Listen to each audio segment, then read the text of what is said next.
Qizim, nimasi bu? Kimsan? Marko Berritonning qizi kollejga shunday kiyinib boradimi? Birinchi kundan hamma menga boyligim uchun xushomad qilishini xohlamayman. Bu nimasi? Velosipedda ketmoqchimisan? Kollej ancha uzoq. Qo'riqchilar o'zlari eltib qo'yadi. Nima qilasan o'zingni qiynab? Yo'q dadajon, boshqalardan ajralib turishni xohlamayman. Keyin menga hamma soxta munosabatda bo'ladi. Seni oldin ko'rmaganman, yangi kelgansan shekilli. Bu kollejda xohlagan ishimni qilaman deb xomtama bo'lma. Voy! Uni qara. Mashhur biznesmen Marko Berritonning qizi keladi deyishgandi. Bu o'sha shekilli. Qara, yur, gaplashamiz. Siz Marko Berritonning qizimisiz? Bizni kollejga kelishingizni eshitganimizdan beri intizorlik bilan kutamiz. Tanishinglar, bu bizning yangi o'quvchimiz. U mashhur biznesmen Marko Berritonning qizi.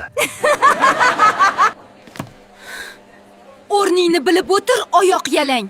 Sen ham yangi kelgansan, nega seni tanishtirishmadi? Hayronman.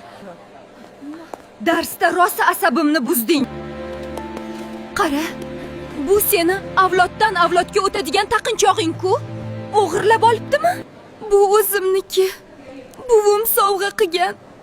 Hech kimdan o'g'irlamaganman. Ber bu yoqqa. Hali senmi mening buyumlarimga tegadigan? Qaytar. U meniki. Qilgan ishing uchun hali afsuslanasan.